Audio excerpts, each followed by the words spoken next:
All right, well, good evening, everybody. Let's call this meeting to order, and we'll begin with the Pledge of Allegiance. Pledge allegiance to the flag of the United States of America and to the republic for which it stands, one nation, under God, indivisible, with liberty and justice for all. We'll begin tonight with public audience, and I ask people to limit their remarks to about 5 minutes. Joan, would you like to begin? Yes, please. Joan Coe, 26 Whitcomb Drive. After decades of issues with the police radio system, it is time to purchase a state-of-the-art system that will last for decades to come. At the present time, there is static during transmission of activity with noise loud enough to cause hearing impairment of the officers. For years, the police department has hired experts to remedy the radio transmission in areas in Simsbury where there is no transmission that could impact the safety of the officers and the public. Dead spots in town are a public safety issue for our officers where transmission of activity cannot be transmitted. Is this safety issue being addressed in the new state-of-the-art radio system? As a taxpayer, I'm concerned with the agenda item F, proposed improvement to storage barn at the PAC and fee waiver. The Simsbury Performing Arts Center, Inc. is a private organization with a sweetheart deal on the use of Simsbury land. As a private organization, they should pay for all fees associated with their development projects. As a taxpayer, I'm asking the Board of Selectmen to deny their request for a waiver. The Simsbury Performing Arts Center should be treated as any other applicant developing a project and pay for all fees associated with the projects of a private organization. Recently, the executive secretary to the town manager had her job terminated. Town manager Maria Caprioli has the ability to reconfigure her staff and terminate her executive secretary that remained after the transition from first selectman to town manager. As a result of the transition from first selectman to town manager, Tom Cook, the director of administrative services, received a severance pay of $35,745, vacation $10,640, OPEB refund $3,693, COBRA coverage $8,537, a total of $58,624. Why should an at-will employee get a severance package due to a staff change? Jamie Rabbit, Director of Planning and Community Development, has resigned his position after it was noted that many of his reimbursements were inappropriate and denied, and received staff complaints alleging discrimination. After his resignation, it is alleged that Jamie Rabbit was telling people that he received a sweetheart deal from the town. I have filed an FOI request asking for Jamie Rabbit's resignation package, which I was told by town manager Maria Capriola that this was an exaggeration of the agreement. To date, I have not received the material associated with my request. It appears that there are exit payments to terminated or staff resignations. Has Joanne Martin, Executive Secretary, received payments after her dismissal? On November 14th and November 26, 2018, the Board of Selectmen went into executive session to discuss an annual performance review of the town manager. After 2 lengthy sessions of executive sessions, why has the Board of Selectmen neglected to provide their written evaluation to the public? I have discussions with Criffin Land, the owners of the land where the solar panels will be placed, and I have received mixed messages on the sale of the land. It appears that the target for the sale of the property has been extended several months. Since this is a deal between 2 private businesses, does the town have any indication that the sale is going forward? The Board of Selectmen has had many discussions on vaping, juuling, and tobacco products used by underage children in epidemic proportions. Everyone is addressing the delivery of mind-altering drugs without discussing why people are using mind-altering substances that lead to addiction. The most common addictive substances are found in the home. Pills are prescribed for pain, anxiety, and depression that are easily accessible to family members and distributed to others. Alcohol is present in many homes, with parents sharing alcoholic drinks to underage children without considering the effects of their actions. Alcoholic beverages are not only easily accessible, but usually the first mind-altering substance that is a gateway to drug addiction. The town of Simsbury has become an enabler to alcoholic addiction by allowing alcohol on all town property. The only sign prohibiting alcohol consumption in town is at the Simsbury High School fields, under the sign of Track and Field Use Regulations number 7, which states no alcoholic beverages allowed on school grounds. The town of Granby has developed a policy on the use of alcohol on town property that states, Section 121-18, alcoholic beverages. The use or consumption of alcoholic beverages in town parks is prohibited except by special permit, which may be granted by recommendation of the superintendent of parks with the approval of the Board of Selectmen in connection with special event upon assurance that all state laws relating to the sale or distribution of alcoholic beverages will be strictly complied. It is time the town of Simsbury follow the lead of many towns in restricting alcoholic beverages on town property.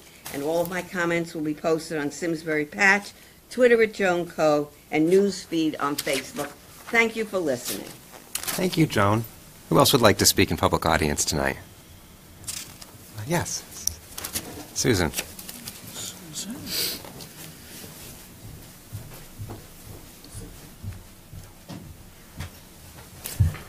Susan Messino, 41 Madison Lane. I'm here tonight to say that I'm hoping that you will support the designation for the Old Growth Forest Network for Belden Forest. I want to say that I'm very grateful that you were open-minded about pursuing this process and voting on it tonight. I want to say that I'm also very respectful of the care and the process that you put into this. I want to make it clear that it never was and is not now my intention for it to cost the town any money. We already have a beautiful parking lot there, so there's no need to do anything with the parking lot. We don't need to do anything more than what we've already been doing, and hopefully can just advertise it and enjoy this forest. I brought it up for the first time at Troop 76 meeting on Thursday, and I want to say that everyone in the troop was really excited about it, and they came here tonight to support it. I'm very grateful. And anyway, thank you very much, and I know the troop will also help to take care of it. I have one more item, and that is also about a tree, ironically. But last week we had the great presentation about the 350th anniversary, and a little neuron in my brain fired when I had the old growth expert out looking at Belden. We also spent some time down at the Pinchot Sycamore, and when we were there, I said, "How old do you think this tree is?" And he said, "Well, based on the site conditions and various things," he said, "I think it's about 350 years old." And I had totally forgotten about that until we started talking now about the 350th. So I contacted him again, and I said, "Did I remember that correctly?" And he said, yes. I didn't tell him still about the anniversary. He reminded me all the reasons why he thought why. And I've contacted a couple of people subsequently, the Historical Society, the Land Trust, and a couple of people that might know how old the tree is. So far, I've had 2 people say they thought it was 350, and Eric Hermeling of Connecticut Forest and Park said he thought that it was older than 350. I thought it was older than 350, but I'm not a sycamore expert. It just looks really old. So anyway, I think that's just a really exciting coincidence.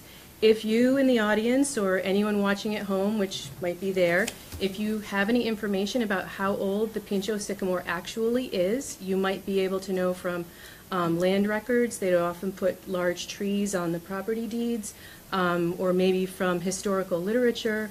I think that would be really cool to find out. So I just wanted to tell the town about that as a nice coincidence. So, thank you. Thank you, Susan. Thank you, Susan. And welcome to the Boy Scouts who are here. Really glad you're here with us tonight. Welcome. Who else would like to speak in public audience? Okay. In that case, we will move on to our first agenda item under presentations, which is a presentation on the public safety radio system feasibility study. And I'll ask Mike Manning to come to the podium. He's with the consulting firm Oh, I lost my place. Federal Engineering, and he's going to spend a few minutes walking through the presentation, which lays out a couple of paths forward. So welcome. Good evening, everyone. I've got a couple of associates on the phone that are hopefully can hear me okay. So I've got Travis LePage, who's one of the directors from Federal Engineering, as well as Mike Harper, who is the technical lead on this particular project. So tonight, what I hope to do is give you kind of a high level. They are here. Give you kind of a high. Good evening. This is Travis. Thank you. I want to give you a high-level look at what we looked at over the past couple of months and talk about the solutions that we proposed in order for the town of Simsbury to move forward. So Federal Engineering, again, the company's been around for 35 years. We're capable of performing tasks in all areas of the communications ecosystem, whether it's land mobile radio, 911, public safety broadband.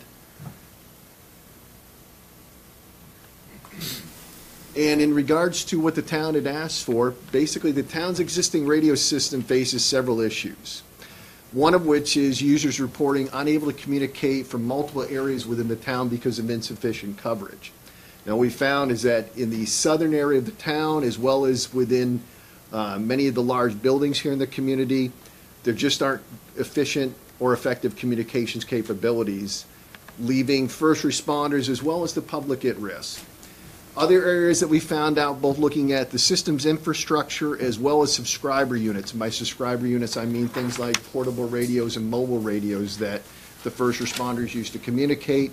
Many of those items are at end of life, and in most cases are at end of support. So what that means is end of life is basically the duration of which the manufacturer is going to turn around and sell and provide a particular item. But end of support means that in some cases the town may have to go and start looking outside of just the vendor community in order to get parts to maintain their system and maintain equipment. So right now you're at a great time to replace the existing system. What you have now is gone as far as it's going to go, and you're at the point now where you may not be able to get items readily available to maintain and sustain your system. So project approach, basically in this case, we want to take a truly holistic approach and look at what Simsbury had for communication. So we wanted to look at not only the infrastructure and the subscriber units, but we also wanted to talk to the user community. We wanted to talk to the police officers, and even though the fire department's not on the system, the fire department still needs interoperability. So we wanted to talk with them as well. Public Works, the schools, but really get a really good viewpoint as to what the good, the bad, and the ugly of what you currently have, but also what's needed for the future. So in this particular project, just to going from the project initiation all the way up to the final report, we had 22 specific tasks that we went through in order to come up with the conclusions and make the recommendations that we had. So to give you an idea on existing coverage, we did some mapping based upon the information provided by the town. And let me just take a quick note here. And the people that were selected to work with us, from the fire department, the police department, Public Works, the schools, certainly Melissa, everybody that worked with us on this did an outstanding job. They made our lives much easier. We didn't have to do half as much digging as we might have needed to if we didn't have such great support. So the nice thing is we really got some good feedback from people. We got tremendous help in getting documentation. And the town's really done a great job maintaining records, which once again made things very much easier for us as we turned around and began to investigate and examine what you had for capabilities. So we look at the police department. We talk about talk out and talk in. So talk out is the radio system talking from, basically going from the dispatcher to the police officer in the field, to the firefighter.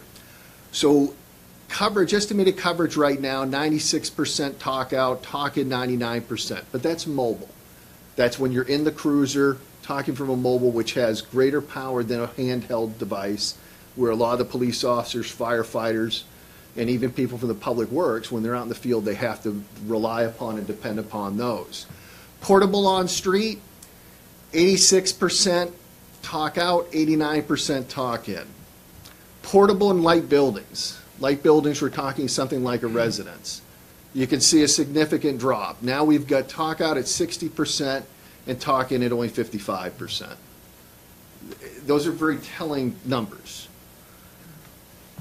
We ended up doing coverage analysis of again, for all four of the primary departments that we were working with, the ambulance, public works, and the Board of Education. In the final report, you'll see all those numbers detailed out.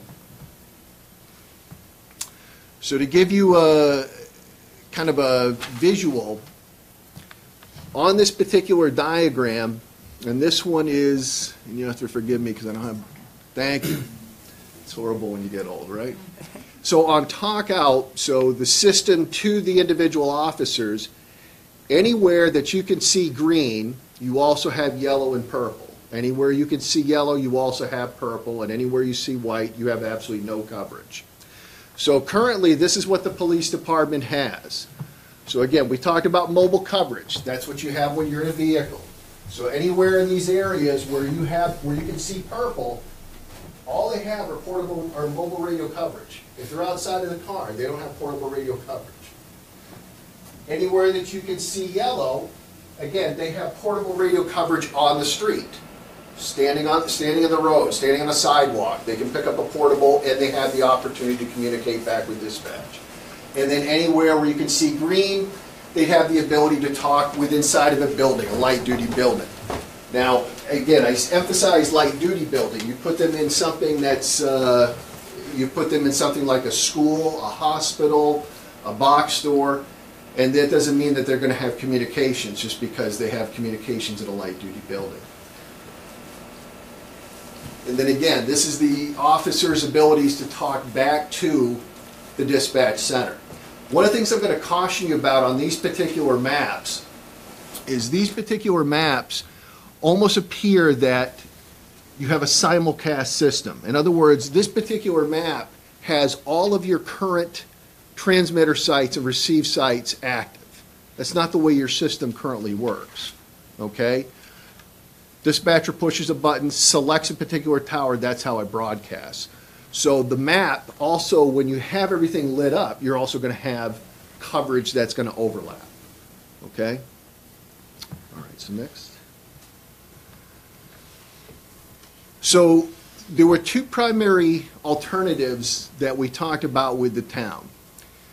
Based upon what we learned, coverage was a significant issue, and aging and obsolete equipment. Those are two of the big things that triggered the town requesting us to come in and do the investigation and come up with the recommendations.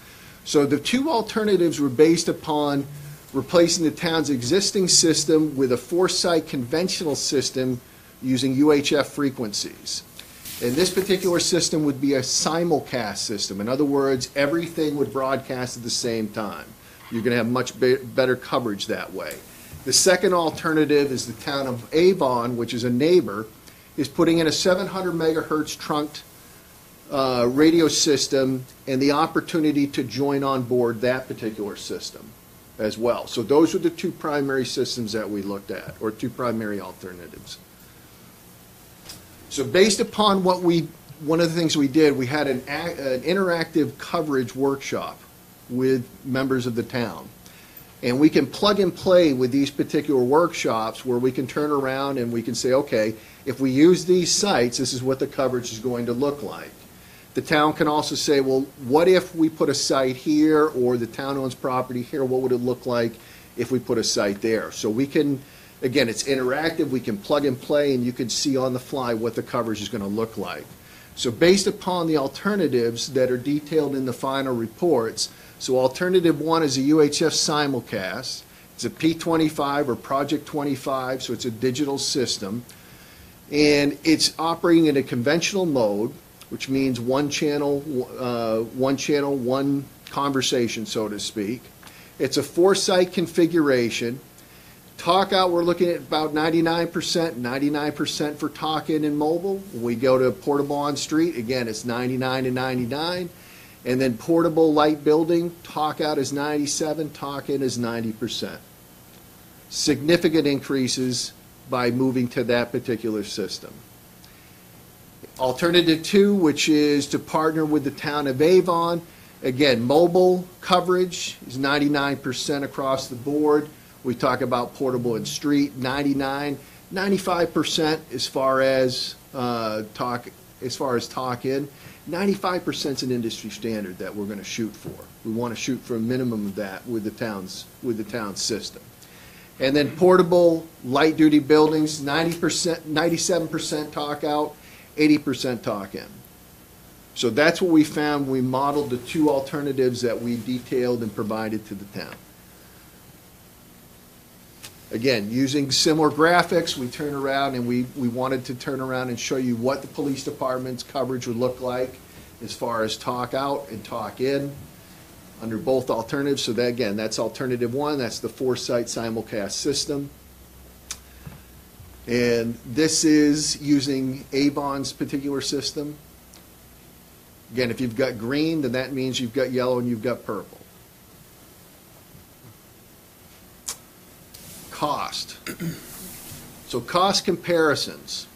So alternative 1, which is again the 4-site simulcast system, if you look at the cost excluding the ambulance service, it's estimated to be $2.4 million. With the ambulance service, 2.6. And again, that comes down basically to primarily to the subscriber costs. You look, there's $147,700 in order to turn around and get new mobile and portable radios. Alternative 2, which is again going with Avon's 700 megahertz system, the price excluding the ambulance service is $2.8 million. With the ambulance service is $3 million. A little bit different system.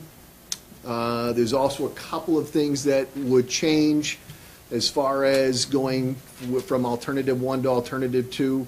Alternative 2, you definitely have to turn around and get new dispatch consoles. Under alternative 1, you can use the existing consoles that were purchased in 2012. So recommendations, the town should complete the investigate whether or not utilizing the state of Connecticut's current trunked radio system would be an effective and efficient alternative. I know that's currently being done. If that's not the alternative that's going to turn around and meet the needs, and again, the state has a good system, but the state system is designed for mobile radio coverage. They use a desired audio quality of a 3.0. We're recommending a 3.4 here in town. So if you did use the state system, there's likely still going to be requirements as far as putting in additional sites here in town, buying subscriber equipment, things like that. If not, then again, based upon performance, based upon price, the 4-site simulcast system we felt would be really the best option for the town at this time. Excuse me. Yes, sir. Did you include maintenance costs? In the final report. In the final report, there's additional information. Again, like I said, we want to keep it high level and not drill down. But in the final report, there's several pages as to what the cost of everything's going to be in there. Now, maintenance, again, the one thing about maintenance is that you'll have the opportunity to negotiate on maintenance. So maintenance is going to, in other words, if you put this out for RFP, they're going to come back and they're going to give you different prices. But it's tiered services. So the town has the opportunity to choose what service is going to work best for them. The town may also decide if they have a vendor that they particularly like, the town can turn around and they can enter into a contract with them as well. Well, what I was thinking is if you're... Sir? Mr. Chairman, Sir? point of order. Sir, I apologize, but we're it's just the board's opportunity to ask questions. But I appreciate the question, and if there's anything that you think we should be aware of, please send me an email, and we can, do our best to get an answer. Thank you. And again, any follow-up that needs to be done, by all means, please reach out to me at any time. So as far as phase 2 or next steps, so to speak, really you've got budgetary and planning for the replacement of the system, technical specifications and designs, those need to be written up in order to turn around and placed into a procurement document, request for proposal, and then implementation support throughout. I guess I will turn to the manager and the board. Are there any questions that any of you have for myself or for the other members of federal engineering? I have a kind of a basic question. It's Yes, probably ma'am. just my own understanding, but the difference between the buildings you were talking about, that a light building is like a residence. Right. I'm concerned about what happens in the bigger buildings, this building or the high school, or are you saying that that type of coverage is the same as it would be for a mobile unit, or is that somehow compromised also? Well, again, when you get into larger buildings where it's more difficult to have radio communications, there are things that can be done. So, for example, when you write the technical specs for the request for proposal, you can place it upon the vendor. The town can indicate to us that these are 10 critical buildings that we must have portable radio communications within. And you let, in that case, the vendor come back with proposals on how they would resolve that. How is that usually, can you give me an example of how that would be resolved? An example might be a BDA. Which is? Okay, a bidirectional antenna or amplifier that turns around and boosts signal. It's kind of like being in a mall or someplace where you have cell service. Same type thing. What happens is now all of a sudden you have the ability to use a portable radio inside of a building where you couldn't before. So that's one alternative. Another alternative could be the use of mobile vehicle repeaters. And you can put mobile vehicle repeaters into, whether you put them in all the police cruisers or the supervisor vehicles, but there are different tactical solutions that can be employed. Based upon the coverage designed by the vendor, you may turn around and have adequate coverage.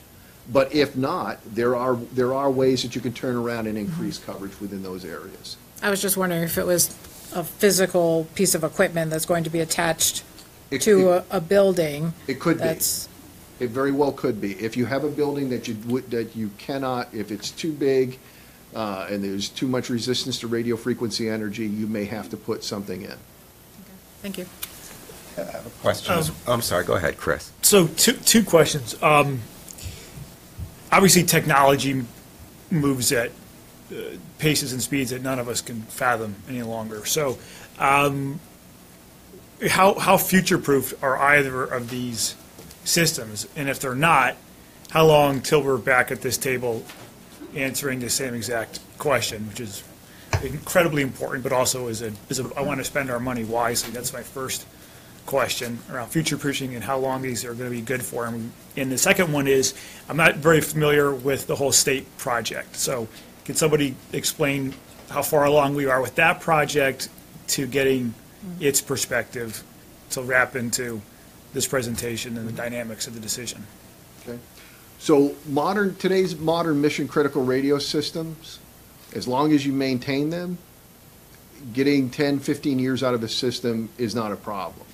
Now, technology is going to continue to get better and better, but once you have a good core system, again, you can still make improvements to that system in the future. Yeah, so what I'm concerned with is, I'm not so concerned with how long the lifespan is of the product, but really the value of the service that it provides. That's what I'm more concerned with, in the sense that I would hate to make the decision today to buy a product to go with a service that provides 80% in-call from a light-duty building, from a portable, and then 2 years from now, somebody comes up and makes a presentation that says, you could have bought the X5 Factor 12 with leather, and it gets you 99% in-call coverage, and then we missed some crucial element that put either an officer at risk or a townsperson at risk. That's really what I want to. Okay, so for instance, these particular systems were modeled using, let's use the 4-site simulcast. Foresight simulcast got you excellent coverage, both inbound and outbound. You can turn around and add 3 more towers and see if you can turn around and get 1% of additional coverage more. I mean, you'll never have 100% coverage 100% of the time. It's just not going to happen, and no vendor will come in and try and sell that to you. Sure. But if you turn around and write your technical specs well, and you cover everything that you need, you can turn around and get a system that'll meet your needs for today, but also allow for expansion and meet the needs of tomorrow. Okay. Maria, can you answer the question around the Connecticut state? Sure. Excuse me, and I'll probably also have Melissa jump in a bit on that. My understanding is that we are next on the sort of list of towns waiting for the state to conduct that review and assessment in terms of the feasibility of partnering with them. I have some initial concerns without actually seeing what the results of that analysis is going to look like. My experience had been working with the Connecticut State Police is that when they do tend to partner with municipalities, they like to use a boilerplate contract, and they are completely unwilling to customize that at all. And then also sometimes when they are having budgetary challenges, suddenly the rules of what we are going to pay and how much we're going to pay can change very quickly and very suddenly. While I definitely think it's worthwhile for us to engage in that exercise and to see what that feasibility might look like, I do have some logistical concerns ultimately if we were to partner with that particular agency. Yes, I'm not a fan at all of kicking this issue down the road any longer. But I just was putting the perspective of where that report might come back, so that holistically, options help you make decisions. Exactly. In life. So. Absolutely. So you think it's 6 months, 3 months? No, a couple weeks away from Okay. getting information on coverage and cost, and this is an existing system, so there's one vendor, it's Motorola, so we're working with the state and Motorola to get that information. So we should definitely have it, for the budget process. Thank you. But just to be clear, we're still dependent upon the state going forward if we were to go down that road versus doing this ourselves and given the state of the state. Yes, Maria said it very diplomatically. And Maria alluded to that, yes. She said it very well. Leave that alone. What questions do you folks have? Just I have one. I've dealt with this specific issue at work, and we actually went away from our own radio system, and we're actually using cell phones that have push-to-talk features. And I would just like you to at least consider that. I'm not going to say which company we're using or anything else. We do not go into buildings. At least that's our goal every day when we go out. That wouldn't be a good thing. Not at all. Not in your line of work. No. But it works very well. Cellular systems, however, are not designed to be mission-critical communications. The problem with cellular communications, and I don't know what cellular service is like here in town, but I'm guessing... Stick around, you'll find out. Did you see those It's colors? less than that 60% number. On the way? That's just not what they're designed for. The other problem that you have is if you have a major incident, what happens to cellular networks? They become overwhelmed. Overwhelmed. I realize that. And classic example, September 11th. You could not use a cell phone in that area because the cellular system became overwhelmed. Yep. If you had a major incident here in town, it would not be wise to rely upon cellular communications for the police department, the fire department. It's just not designed for mission critical. It's designed to, you can use it as a supplemental or support, but when it comes down to something's active, something's occurring right now, and you've got to get the information out, or I need to call for help, if I'm a police officer in the field, and folks, I come from an operational background, I had over 30 years in law enforcement, I don't want to be messing around with a device trying to get a push-to-talk feature to operate when I can simply turn around and push a button on a lapel and say, I need help. Mm-hmm. So one of the unique perspectives when we come in and we look at these systems, we look at them from not just a technical perspective. So Mike Harper was on the phone, the technical lead on this particular project. Michael's very good when it comes to technical information. He's probably forgotten more about land mobile radio systems than I'm ever going to learn. Coming from an operational perspective, I have a very different viewpoint. So when we look at these situations, when we look at these systems, we look at it with two different sets of eyes. They work very complementary, and they turn around, and when I say we look at this from a very holistic approach, that's really what our goal is. Great, and I But you're not, appreciate. but you're not the first one to bring that up. Well, and- That's actually a very common question. It's part of the whole discussion, and in no way, shape, or form do I think it is appropriate for us to put either our citizens or our folks that are out there our first responders, in any way, shape, or form at risk. You guys deserve better than that from us. Thank you. Sean? With respect to the 4 sites, so I know one of them is in the town of Bloomfield, the Eversource Tower. So how does that work with licensing and cost, and is that built into this, or is there additional annual cost to hang the array, or use the tower space? Because, yeah, but I mean, they don't give it to us for free, right? They do? Really? Yeah. No kidding. Pretty cheap. All right. Next. Shh. Go, Sean. Thanks for bringing that up. I did, no, just, all right. One of my questions is, you're comparing the Avon option. Is there a potential for longer-term savings there, or is that simply a more expensive option for us?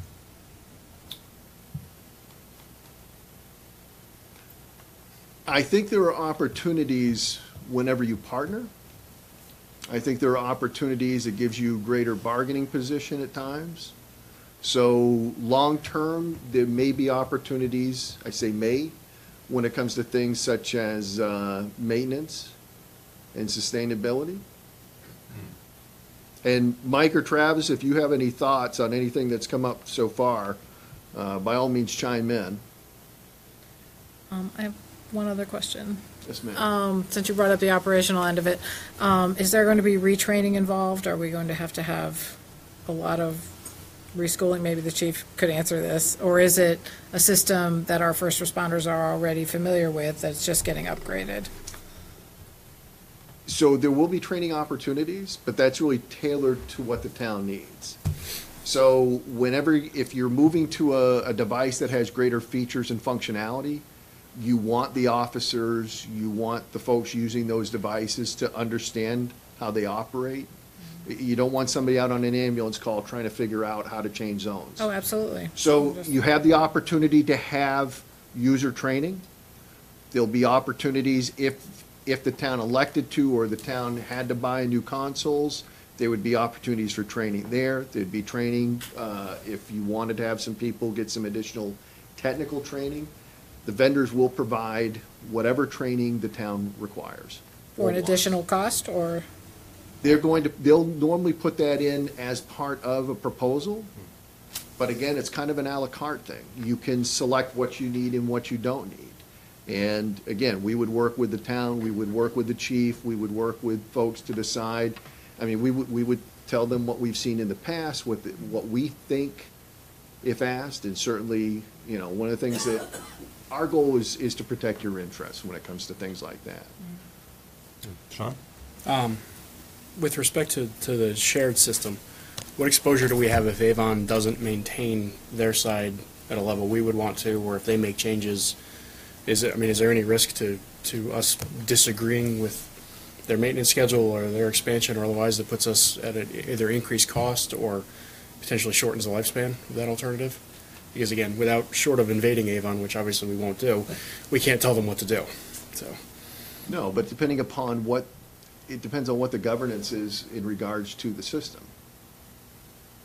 So if it's a shared partnership, I would say there could be equal say in how the system operates, or if you're a customer of the system, so to speak, then, again, there'd be a contract and you would have to work out those particulars. Okay. I'm just thinking, because we have 2 different budget cycles, 2 different referendums, there is exposure to difference in, we fund a maintenance project and they don't because it loses at referendum or vice versa. I guess, quite frankly, that's not a question that I could necessarily answer. That would have to be something that the managers would have to discuss and work out. Simply through a contract for service of some sort, we would have to be really clear about expectations and funding future maintenance costs and future capital costs and things of that nature. I think we have to be very careful in the agreement for service that we would work out. In any shared system, part of the you would have to develop a memorandum of understanding or a memorandum of agreement, with whoever the system owner is, and the agreement goes both ways. They would have to have a standard of maintenance that they're going to adhere to, and that would fall to the town as well. So, you may be in a position that Avon is, requires an annual update, and that would be something that you would be signing up for. And we don't have that information at this point, but you might have similar requirements, or you will have similar requirements with the state system, because in any shared network, you want all of the equipment, all the networking equipment to be at the same software levels, same hardware levels. So that would all be worked out through an MOU of some type between the agencies. Thank you, appreciate that. Yeah, and this is Travis. I'll also add into that obviously with a shared system, we often talked about it with our clients, is similar to a marriage. So there has to be maintenance and upkeep of the marriage. And if you ever do want to get divorced, it could get ugly. So we essentially didn't want to be sharing the system. It's probably going to cost you more to back out of that and go into something else at that point. You made my point beautifully. Thank you. Sharing systems. So you're going to have to spend time, resources. You'll have to have probably a dedicated person, point of contact that's going to deal with and work with the folks in Avon on daily operations. And this is after you do all the initial setup and everything, and obviously train the users that they may have access to resources that they need to be aware of that are there. So it's not just sharing towers and things like that. There's a lot of things that go into it that you have to take a look at when you go to make that decision. Travis, I'll have to follow up with you later on the body language and facial expressions I just experienced during your description. Well, at least I know everybody's still awake. Very well stated, Travis. Thank you. Do you know of any towns, or do you have any clients here in Connecticut that are sharing systems now? That I don't currently have one, no. Mike or Travis, do you have any regional systems?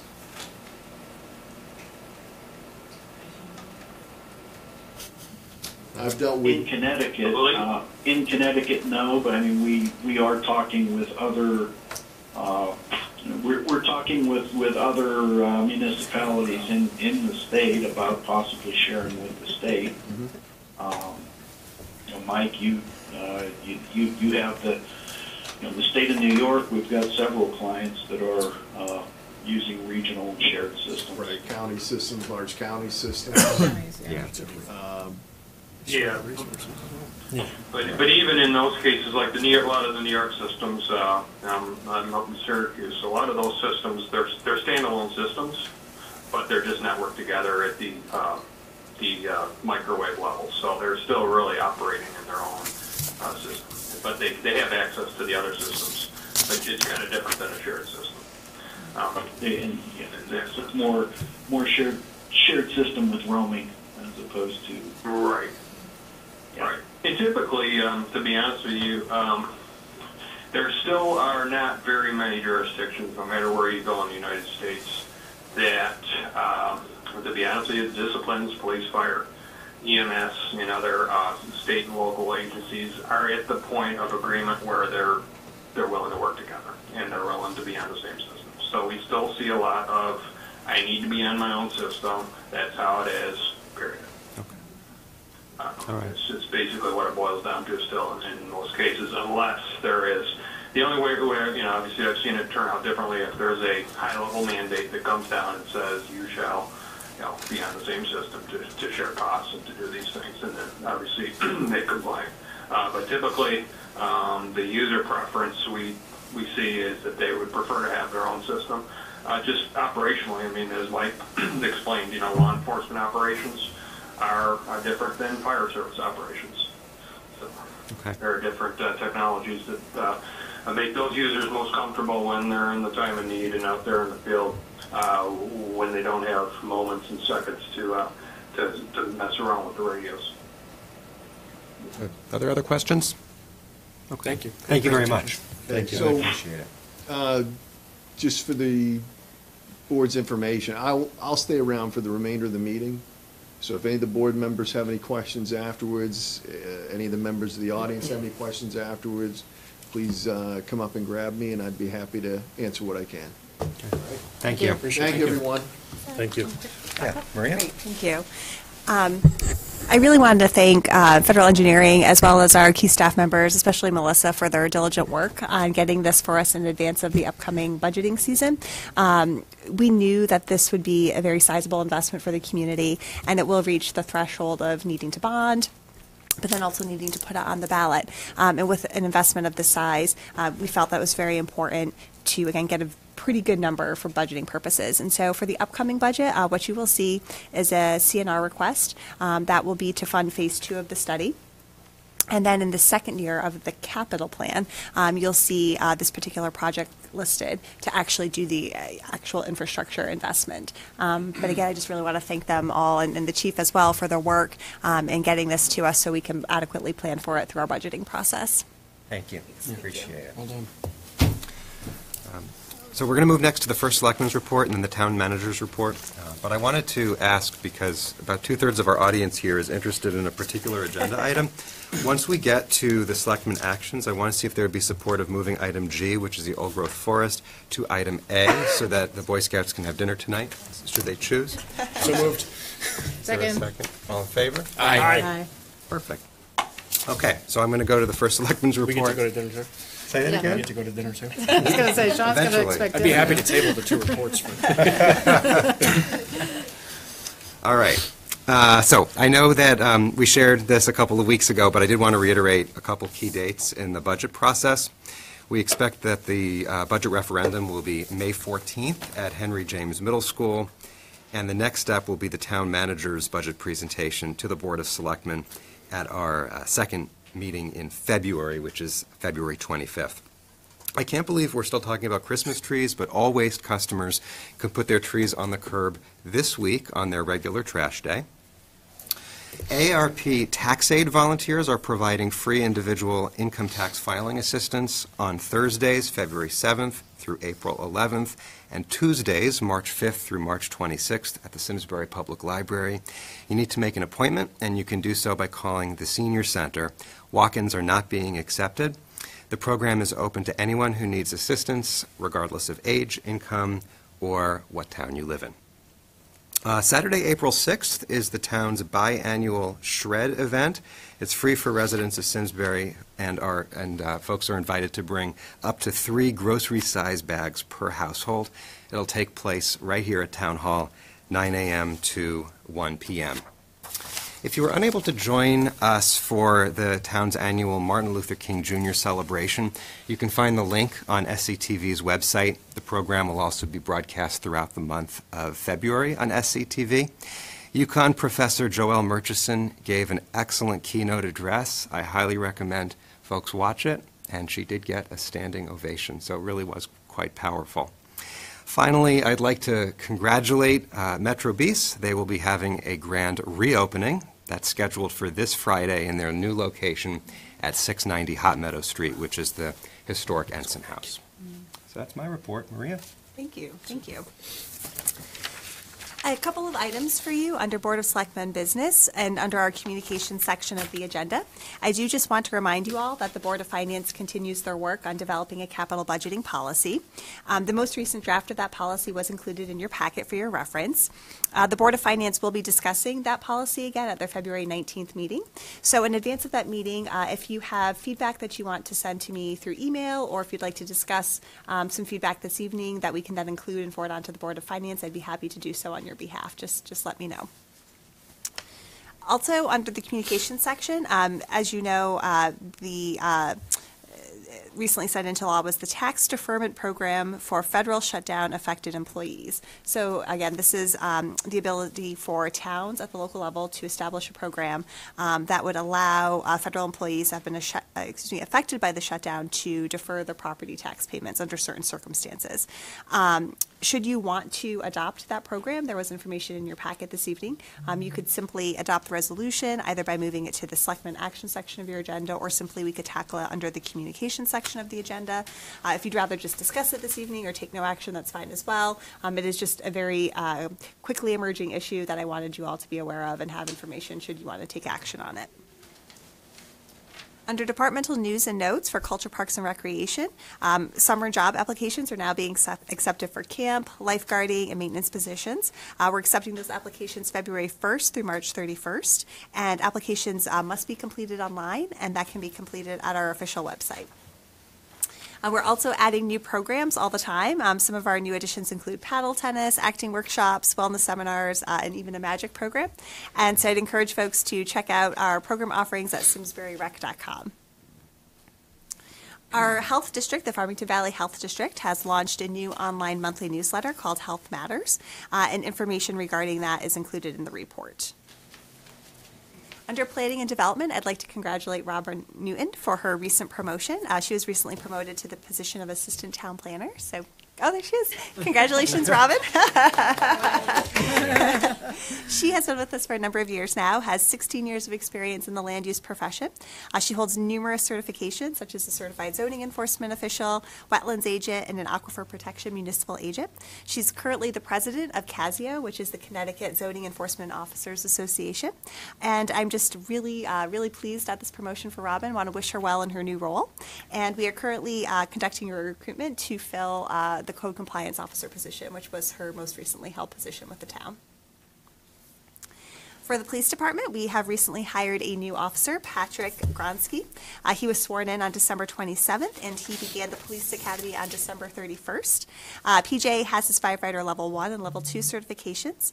He lives in town and has been an active member of the community. He's been an active participant in a number of our cycling initiatives. He's also coached a number of youth sports. So again, glad to have him on board and wish him well at the academy. For Public Works, I'd like to commend Matt Kolakowski for going above and beyond during our most recent storm event. We had a resident on Homestead Road in West Simsbury who had a medical call for service during the storm, and he not only plowed out the driveway but actually shoveled the walkway by hand so our medical responders could respond to that home and that patient and provide care. And I just really want to commend the entire department because they extend a great amount of hard work during storms to make sure that all of our residents are safe. And I just thought that was a really nice story to demonstrate the hard work that they put in during storm events. It is. Thank you. Thank you. Congratulations are in order for Rich Gubetta. He is retiring from the Public Works Department as an equipment operator after 34 years of dedicated service. He will be retiring at the end of this month. For folks who know Rich, he has been an incredibly loyal employee, and he's just an all-around great person, and we want to wish him all the best in his retirement. Coming from the town manager's office, Eversource has notified us that they will be conducting aerial inspections of their transmission and distribution lines to inspect the lines for any damage that may have occurred from the recent storm. These flights will be conducted in January, January 25th through the 30th, from 8 a.m. to 4 p.m., weather permitting. And a note from our Volunteer Ambulance Association. This is more good news. Karen Stewart has been appointed to the position of Executive Director and Chief of Service of the Simsbury Volunteer Ambulance Association. She will assume that role on April 1st. This is a promotion for Karen, and she will be following Mike Delahante after his retirement from 24 years of service. Karen was recently appointed as the town's representative to the North Central EMS Council Steering Committee. I do want to wish Karen all the best in her new role in this next chapter in her career. We have a few special events and programs of note. Community and Social Services is going to be collaborating with the Alzheimer's Association to provide a number of programs that are upcoming, and information is provided in the report. And the library will be hosting the Hartford Foundation for Public Giving listening tour. That's going to be on February 12th at 5:30 p.m. at the Simsbury Public Library. They want to hear from residents what makes us great, what challenges are facing our community, and how the town and the foundation may work together to make us an even better place to live. The Hartford Foundation President Jay Williams will be part of this important conversation. And this is part of a new initiative from the Hartford Foundation for Public Giving. $100,000 will be set aside for each community in the HFPG area. $50,000 will be able to be used in the near future, with the remaining $50,000 held in perpetuity as an endowment for future projects. So again, this is a really wonderful opportunity for our community, and I would encourage folks and residents to attend that conversation if you're available. Thank you. Okay. Thank you, Maria. Moving on now to Selectmen actions. Item A is the Old Growth Forest Network designation for Belden Forest. Just a little bit of context here. The Old Growth Forest Network is a national nonprofit that's working to create a network of older forest. The designation doesn't carry any legal weight nor any restrictions. It's really a statement that the forest should evolve in a natural state and be open for passive recreation.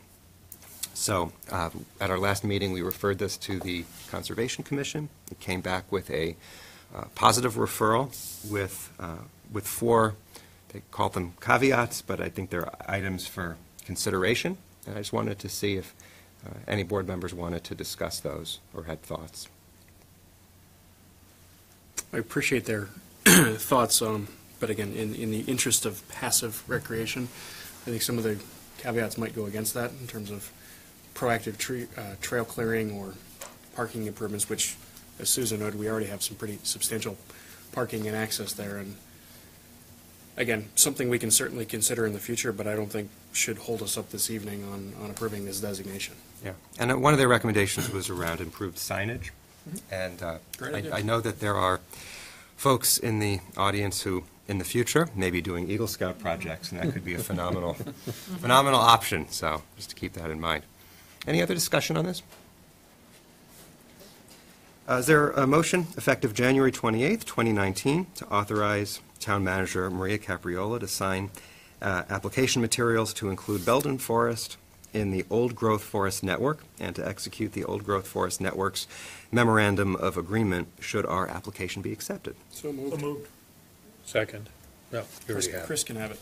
Chris has the second. No, Chris has the Yeah, first. let Chris I have it. control at home. I was going to say, Chris's mom is here. Chris has the nomination. I'd be honored to second that. All right. Sean seconded it. Any more discussion? All in favor? Aye. Any opposed? Great. Sure, And you can that have dinner still. Motion carries. Thank you. Good job, John. Next is tax refund requests. Is there a motion effective January 28, 2019, to approve the presented tax refunds in the amount of $42,297.97 and to authorize Town Manager Maria Capriola to execute the tax refunds? So moved. Second. Any more discussion? All in favor? Aye. Any opposed? And that motion carries. Next is the proposed tax sale. I'm going to recuse myself on this. Sure. Back in July, this board passed a tax sale policy to create a more equitable way to handle properties that are seriously delinquent on their taxes. In our packet are 20 properties that meet the threshold that was established by that policy. In July, there were 30 properties, but 10 have paid their taxes, which total about $300,000. I wanted to see, Maria, is there anything else that you or staff wanted to add? Just that the list that we are presenting you with is consistent with the policy that you did adopt, and we are working closely with our town attorney on the matter, so he will be helping us. We did include a sample demand letter as well as the timeline for how the process would work, so we are working very closely with Bob on the matter. Did anybody have any questions or any discussion? I think it's ironic that we're talking about tax sales, and the same evening we're going to talk about tax deferred for other folks, and I know it's for later, but in the interest of fairness and situations, it's, again, I know we passed this policy, and I'm not against it, but it's certainly interesting on both ends of the agenda when you step back and look at it. Well, that item was basically an option that the state gave to towns that we can or cannot consider. So that's why it was in our packet. Any other conversation? Okay. Is there a motion effective January 28th, 2019 to proceed with a tax sale as presented? So moved. Second. Any more discussion? All in favor? Aye. Any opposed? Okay, that motion carries. Could somebody tell Mike to, he can come back in? Thank you. Yeah, for the record, Mike recused himself on that. Yeah. Okay. Next is the quarterly budget status report. We just sent Amy. And we just sent Amy to get Mike. I'm sorry. Amy. It's not candy. Well, now Amy, that you're up. You're up next, now that you're standing.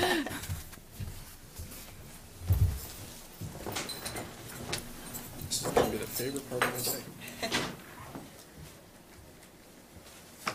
Okay. So on the budget status report, just a couple highlights that I wanted to bring your attention to.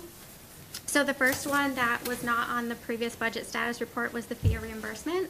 So we received notification at the during December that we're actually going to receive federal fund reimbursement from the 2011 storm.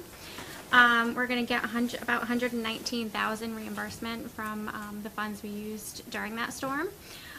This is above and beyond budget expectations, so it's a little bonus to the town for this year. And then on the Simsbury Farms overview, it currently says that the expenditures have exceeded revenues by about $424,000. And I just wanted to note that this is probably the high point of the loss for the year, since they are seasonal. So when the golf revenues come in and the pool revenues come in, I expect this loss to go down. In addition, they paid some bills earlier this year than what they've paid in prior years. So they don't have the revenue right now to offset those bills like they did in prior years. So it's showing basically an inflated loss that will go down as the months go on. So those are my only two highlights on the budget status report, if anybody has any questions. Given all those circumstances you just mentioned, do you have an estimate of what we're going to see from Simsbury Farms, or too early for that? Okay. Sean? Just a quick one on the FEMA. That's really exciting money, because that's over and above the reimbursement that we've already gotten. So if anybody's wondering why we're getting another one, we've already been reimbursed, but then they looked at federal highways and how the calculation of what was inbounds and what was out of bounds for reimbursement, right? So, and it ended up being more favorable. So, Yeah, right? That's a good summary. Give or That's a good take. summary, sure. Okay. Yeah. So, if folks are wondering, why we're getting reimbursed 7 years later. It's So not glossing over the question about the farms. I tried. I can't go too far. Sean tried to help you, but I know. So do you think that as we get, is it possible to have some perspective going into our March meetings? It's probably going into the spring. We can get a little bit more perspective. But right now, the golf revenues are so far down compared to what they were in prior years that they would have to have like an amazing golf season and pool season to kind of pull out something that maybe isn't comparable to the prior year. So I think the prior year ended at like a little over $300,000 in a deficit, and it would probably will be around that unless we have like a really good spring.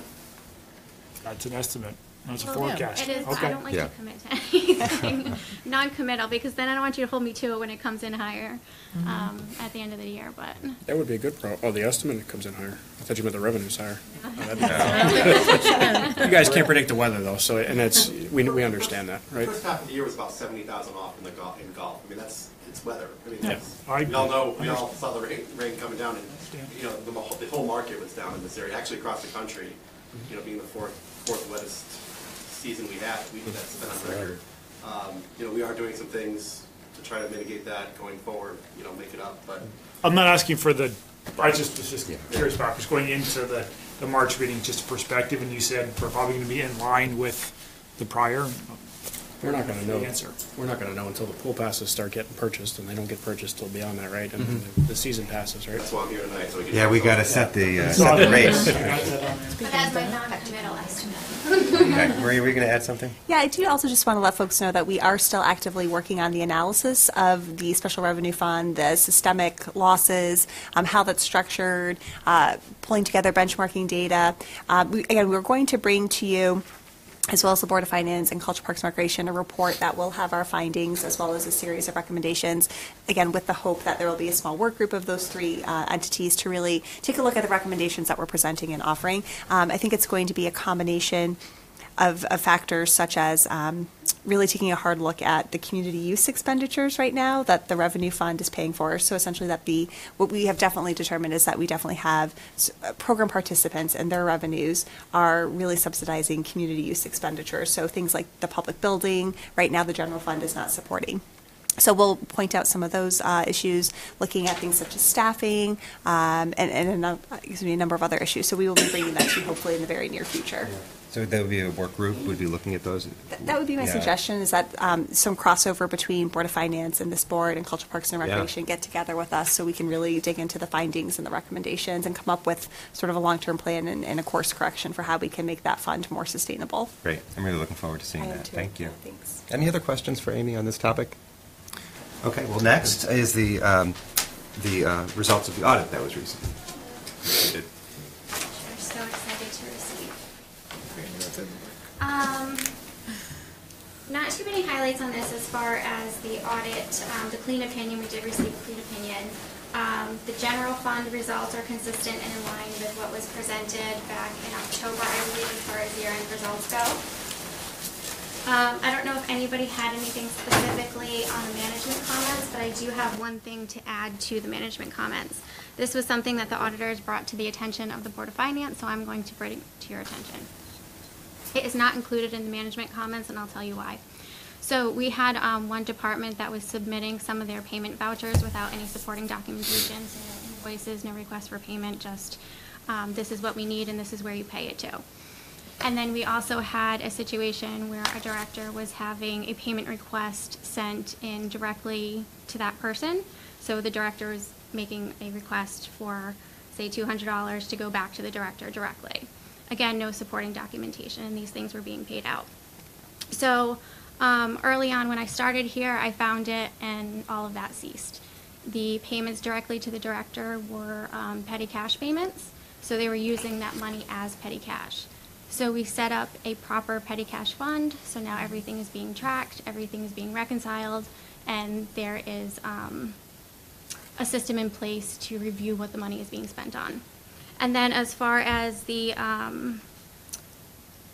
other issue regarding no invoices, this was for, I don't know if it was misinformation, but they felt that citizen requests for needing funds and support were not something that the finance department could see. So we corrected this. We got the opinion of the auditors. They let them know, yes, it is fine. It's fiscally responsible for the finance employers to be able to see this information, and now everything is coming over with support. So the reason that it's not included as a management comment is because it was found and fixed prior to the auditors finding it. Any other questions for Amy? Nice job. Yeah, thank you very much. Thanks, Amy. We're going to move on now to item F, which is the proposed aquatics and day camp fee schedules for 2019. So what's being proposed is a small increase of fees for both the aquatics and the summer camps. It was endorsed by Culture, Parks, and Rec at their last meeting. I don't know if there was anything that staff wanted to add. Generally speaking, we're talking about an increase of about $5. Minimal increase on the pre-season season pass. Thanks for the reminder on that. It's better for the microphones. There's a minimal increase on the pre-season sale of the season passes. What we're doing is making it a larger penalty on the post-Memorial, post-May 31st sale. So there will be, more of a penalty there. So we're encouraging people to take advantage of the pre-season sale price. Any questions? Is there a motion, effective January 28th, 2019, to approve the 2019 fee schedules for aquatics and day camp programs as presented? So moved. Second. Any further discussion? All in favor? Aye. Aye. Any opposed? The motion carries. Okay, thank you. Thanks, Tom. Next is proposed improvements to the storage barn at the Performing Arts Center and a fee waiver request. Missy, could I ask you to I'm sure there may be some questions, and it'd be better to be at the microphone. So the Performing Arts Center is interested in building a roof structure to the east of their barn to protect the chairs, which have been subject to the elements. Correct, because we yeah. have aging tarps, and really any kind of tarp that you're going to put on chairs with weather is just going to deteriorate throughout that season. So what we're looking to do is put a roof structure off the back side of the barn, the east side of the barn, to be able to tuck those chairs behind in that area within the Conservation Commission's stipulated restrictions, so that you're not seeing it out there. You're not seeing these ugly brown tarps getting rained on, and it creates kind of a more aesthetically pleasing experience for those coming onto the property, and for us, longevity for our equipment. So there's the two issues here. One is that we would need to accept the donation because it's a town asset, and the other is the request for a fee waiver. I wanted to see if others had any thoughts or questions. Why are we or not? So I'm not challenging it, just a question, considering something more permanent than it could be more functional for other purposes as well, versus just a roof. Is there a value to that? So from our standpoint, as we looked at our relationship with the Conservation Commission, et cetera, we were looking for something that we could do more quickly, and in order to get kind of approvals and make sure that we're not disrupting something so close to the wetlands, this was the most ideal solution with regard to not disrupting anything, et cetera. And let's be honest, it's a bit more cost-effective for us because we're going to be raising the funds to do it. I know, but I can just see somebody saying, hey, geez, if we only spent $7,000 more, we would have had the leather interior. You know, I mean, that's what, so so it's the value of. Well, and part of the challenge for us too is, we're working, this is specific for the chairs really, and so, we've looked at other options, and it really has to be something that's open so that we can get in and out with the Bobcat quickly. When we're off season, those chairs are going inside the barn. Okay. We just don't have the luxury. Fair enough. So it's Just kind ask. of the quickest, most cost-effective solution to everything. Sean? We actually did try to build them a building a couple of years ago, but that got turned down, so that would have solved the problem in a much better way. Do we think this is going to get through conservation? Given the history? Be subject to the commission review, but it's also, let's go to the zoning commission, because it's development within floodplain. Right. So that speaks actually, the question about enclosure, because it's in the floodplain, actually, that's the larger of the two issues. Once you're dealing with an enclosure within the floodplain, you're discussing now venting, elevating, et cetera, so it becomes, the $7,000 project becomes $47,000 overnight. Yeah. So is it building, is it on a permanent, is it on a slab, I mean, is it a slab? Is that what it is, or what is it? I'm just curious, could The be. barn itself? Yeah, could it be moved, like slid? I don't know. I think it's got, yeah, right? I know my office has been moved before. Thank you. Good questions. Maria? So this would actually be a three-part process. Because we are the owner of the structure, I would actually need to sign off on the various permit applications to the land use bodies. So that would be one of the motions we would be seeking this evening, is the ability to at least apply for those permits. The second part of the motion this evening is a request for a fee waiver. Again, the PAC did ask to have those fees waived. Again, since the building is our asset, I thought that I would at least forward that request on to you. The third piece would be at a later date, and that, to Eric's point, we would ultimately have to accept the donation. We did think it might be a little bit premature this evening to accept the donation without knowing if we are going to receive those approvals from conservation and zoning. So again, if we do sort of achieve that hurdle, we would come back to you to ultimately seek approval of the donation. Yeah, that'd be the formal part, but I take it, though, from motion one that, I mean, we're essentially saying that we are supportive of this project. Exactly.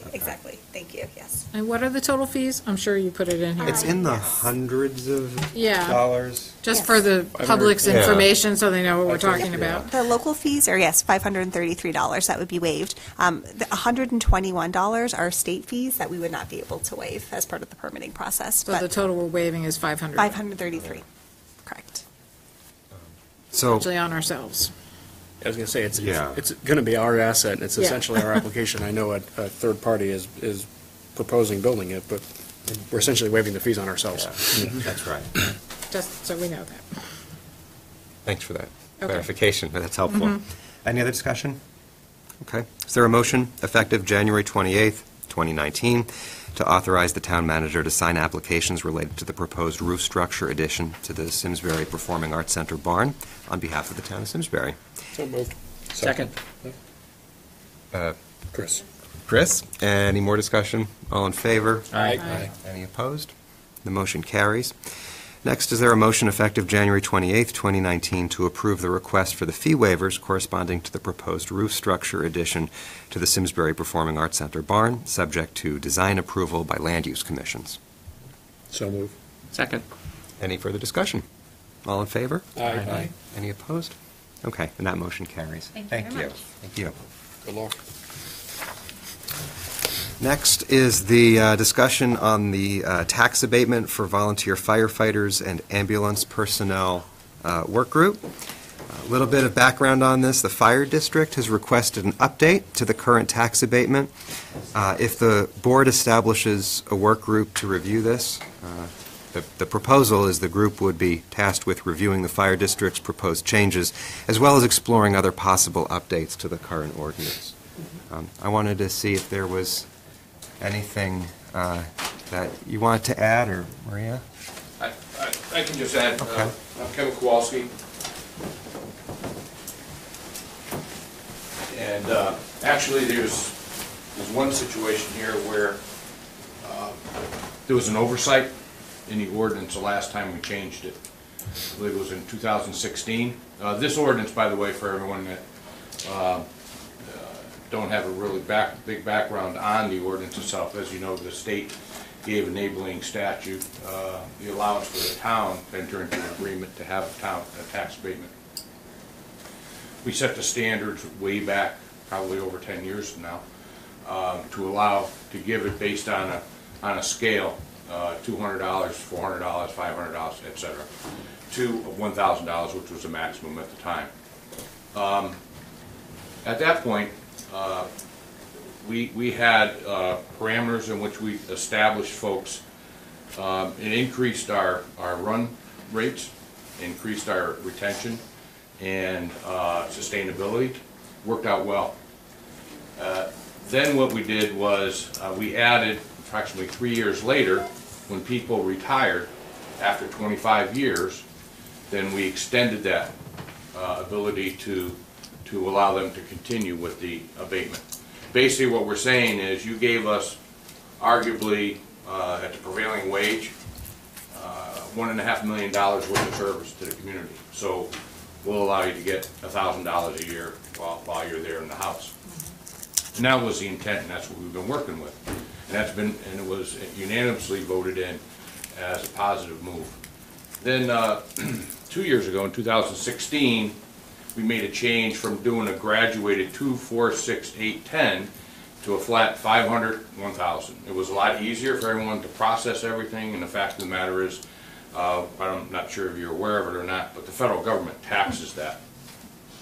So, which is kind of ironic. I'm shocked. They tax something that we didn't pay as a firefighter. So, so what happened was it went to the attorney, went to everyone's approval, went through the public hearing. Everyone was very positive about that change to 2468. And it came back. Oh, and also what it did was there is a requirement for the firefighter to provide a certain amount of calls. And it's based on the requirement of the individual organization, the ambulance and the fire department. It was pretty substantial in the fire department operation that I know personally. It went off, it came back, and everyone passed it, worked out well. Unfortunately, in doing some research, the last paragraph on the second page, or actually the first paragraph on the second page, was the 25-year commitment. It was left off, apparently, and when it got published, it didn't get published with that, we're finding. So what that does is that puts us into a situation that we have to really put it back in, if we can, and that's going to be, again, the group. Once we did that, and we said, we're going to open this thing up, should we make adjustments based on some feedback that we've gotten from personnel both from the taxing folks and assessors and also fire and volunteers. And there were two small items that were questioned as far as interpretation, and that one was the point about the where the person lived, where the definition of reside versus live. And what we're looking at doing is changing from reside to live. So if the person lives in the house, he may not be a resident there, but he's going to be residing there. He doesn't, someone else, he's not renting it. Then he still should continue to get the tax abatement for it. I mean, like I said, that was one of the points of question. And then the other one was just a grammatical thing to change it. So it wasn't a major issue. The big one was the 25-year that got dropped. And it just, I sent the letter in explaining some of the sidebar on it. So that's it in a nutshell. We'd like to get it achieved and then also make sure that you know, everyone is all set with this for this coming year too. Yeah, good. Well, thank you, and it's helpful. It's interesting to hear you talk about how it's important to retention, and I know how challenging it is to attract and retain volunteers. Yeah, I mean, and you know, like I said, $1,000 is a lot of money in tax money. Don't get me wrong, but you know, you go with prevailing wage in some of these fire departments now. Canton, for instance, just they're going to be hiring 2 people. You know, we're able to sustain our growth and sustain our group, and you know, the firefighters do a heck of a job out there, volunteers. So it's important that we kind of maintain it. And that's the 25-year was. We have things that happen at 5 years. We have recognition that happens at 10 years. And we have things that happen at 15 years, which they get adopted into it permanently, essentially, once you hit 15 year. And we had nothing to go from 15 over. So this was a perfect opportunity. Let's see if we can keep them along to 25 years at least. And that's a heck of a value to have a firefighter for 25 years. You know, just their knowledge is perfect. Yeah. Any questions for Kevin? I served on this committee the first time we did it, not the second time when we messed it up, apparently. But sure. Although I was up here, but thanks for taking responsibility. Obviously, I voted for the mess up. But no, and I agree with everything Kevin said. We looked at this over a number of months with Board of Finance members, with members of the volunteer community, members of the Board of Selectmen, and absolutely a phenomenal retention tool and a very easy way to say thank you. For the folks that come out and help us in our worst moments. So I think it's definitely something we should explore again. Absolutely. Okay. Is there a motion effective January 28, 2019, to establish a work group of the Board of Selectmen to review and assess the tax abatement for volunteer firefighters and ambulance personnel? And further, is there a motion to appoint Sean Askham and Chris Peterson to the tax abatement volunteer firefighters and ambulance personnel work group? So moved. Second. Yep. You got it, Chris. Any discussion? All in favor? Aye. Any opposed? That motion carries, and thank you both very much. Next, we're going to turn to the proposed social media and website use policy.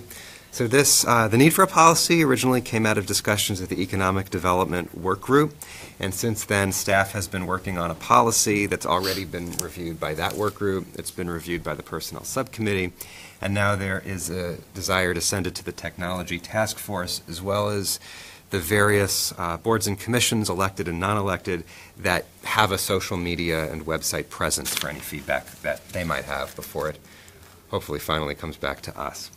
So that's the process. All right, any questions or discussion? Was that raising your? Just a quick one. So, again, I was looking at one of the sections, Section 5B, elected and appointed bodies, social media accounts and websites established or elect by elected and appointed bodies. So we mean bodies as in the Board of Selectmen, not as individuals, just to be clear on this. Yes. Because we're all volunteers and That's we can what create we whatever Facebook account we want without town approval. Right. Yes. Okay. Oh, yeah. Just wanted to make sure. So if we, the 6 of us got together and created a Facebook page, that would be what this policy is subject to, which would be a great idea. I'd love to. That's a good idea. I'd love to do that, but That would be again, fun. it's not. I don't want any of our volunteers to think that we're going to. Imagine the pictures. We're Dynamic blog. in any way infringing upon them as individuals here. This is Not at purely all. at the body level versus the individual level. Yeah, and really any. I'm not a lawyer. I I just think wanted to make sure. I think a responsible organization manages the the social media sites that are speaking on behalf of that organization. That's really all we're trying to do. Absolutely. Is there a motion effective January 28th, 2019, to refer the proposed social media and website use policy to the Technology Task Force and to advisory and elected bodies that have an existing social media or web presence, with a request that comments be sent back by March 1st of 2019? So move. Second. Any discussion? All in favor? Aye. Any opposed? Okay, thank you. That motion carries. The next is the proposed remote access policy. So in your packets is that policy. It describes requirements for securing remote access to the town's internal networks. It was approved by the Technology Task Force at their meeting last month. This is really part of a larger effort to improve the town's procedures related to IT governance. Is there anything that Maria or Melissa you wanted to add? I mean, yeah, that covered, like, over the last couple of years, the Technology Task Force, we do have a member in the audience. They've been working with staff just to formalize and strengthen our policies and procedures around IT governance, especially around cybersecurity. So this is just another component of that. You had approved the acceptable use policy back in November of 2017, I believe, where we did an incident response procedure related to cybersecurity threats as an internal working document. And this is really an effort to outline the approval process for authorizing remote access, things like only allowing it from town devices, making sure operating systems are up to date, antivirus is up to date, that kind of thing. It applies to employees and to vendors, so it's an effort to kind of formalize that process.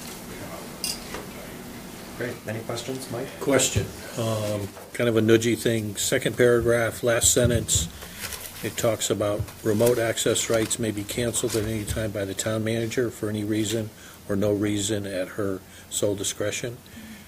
Suggestion would be or designee and his or her. Good suggestion. Yeah. Yes, I read our Yes. package. Great, thank you. That's a good suggestion. Well done, Mike. Start calling you Sherry. Any other We discussed feedbacks? it. Okay. Thank you. Is there a motion effective January 28th, 2019, to adopt the remote access policy as presented? So moved. Second. Any discussion? All in favor? Aye. Any opposed? Okay, that motion carries. Thank you. That's Selectmen action. Next, review of the minutes from our regular meeting on January 14th. Any proposed changes to the minutes? Okay, they stand. Any Selectmen liaison and subcommittee reports? Okay, I just had an update from the Tourism Committee. There was some discussion on this board about a future home for the Visitor Center, and we thought that the Tourism Committee could provide a recommendation. So I had a conversation with the Tourism Committee. They are amenable to taking this on. And I really stressed that what we're looking for is not necessarily a quick recommendation, but one that has involved all relevant stakeholders, certainly including the Chamber, but not limited to the Chamber. And also, what does a visitor center look like in 2019? Mm-hmm. Does an in-person visitor center, online, et cetera? I told them, think big, think different. Don't be constrained to what we currently have. So that's my update. Can I just add one caveat to that? Please. Don't spend a lot of money. Because, I mean, at this point, it's really not contemplated in the budget, right? So when we think about buildings in the past, that becomes expensive. To your point, your guidance is right. If we think about virtual, if we think about other ways to do it, is that more cost-effective manner which can reach as many or more people? Yeah, So, exactly. yeah. Because in the past, we've sent boards and commissions down paths, and they come back with very robust, well-thought-out, expensive recommendations. Yes. Thank you. Any other? Okay. Communication? We're doing those? Yeah. Anything anyone wanted to bring up under communication? So Sean? I do encourage my fellow board members to comment on item B, the capital budgeting policy. It's important. There's been a number of months of debate at the Board of Finance level. I have given feedback that I'm slightly uncomfortable with the language while it's well intended.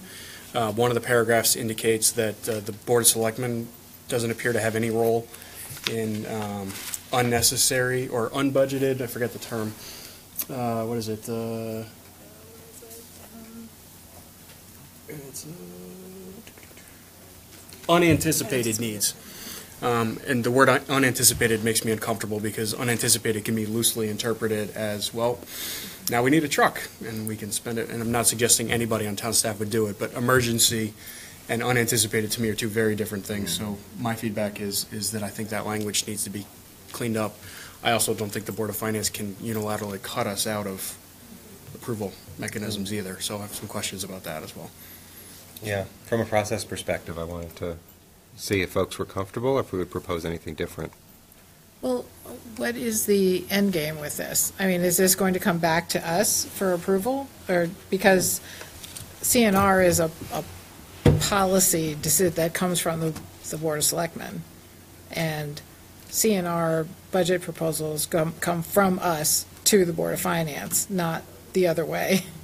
So. Sure. So right now, the financial related policies, so what we had on things such as capital assets, there was at one point a CNR policy, our investment policies. Again, the financial related policies, from the best of my research understanding, have come from the Board of Finance as the adopting authority, whereas all other policies have been coming and being adopted by the Board of Selectmen. But again, the board will be reviewing it at their February 19th meeting, so that's why I just wanted to again remind you that they're working on this. And if you do have concerns, questions, feedback, definitely just really want to encourage you to to let Amy and I know so we can share any concerns, thoughts that you might have about the policy. But I do believe, and we can double check and confirm with Bob, I do think the Board of Finance on this particular policy would be the entity that would officially adopt it. It is. I mean, I believe that's correct as well, because at the end of the day, we make the recommendation, but they have line item authority over every budgetary decision we make. So, I was thinking more of a, situationally how that's going to happen during the budget, because normally those budget items come from us and go to them, and then they get to decide whether or not they do have line item veto authority over those things, and that already exists. So. I'm not sure where we're going with this. I think the spirit of the plan, though, is to continue with our board working with the town manager to make those recommendations. It's more of a matter of how are they going to fund them, and because what we've gotten into in the past is debates over what's capital, what's not. Thank you. Yeah. Right, and I appreciate that. Engineering fees are not capital, yet they continue to show up in bonding language, and I got yelled at for that. But so this cleans some of that up. Additionally. I mean, it's a fair question, Chair, but I think it adds some clarity to what's traditionally been an interpretive process versus a policy. Mm-hmm. There's a lot of memories, and we used to do this, and I think this should clean up. I'm not saying I object to the way this is happening. I'm just kind of wondering what our goal is here, and clarity is always better. So I think that's a good thing. I've also, you should comment as well, I've also recommended, because the Board of Finance is considering removing the 5-year payback. As you heard me say at the tri-board meeting, I'm against changing that.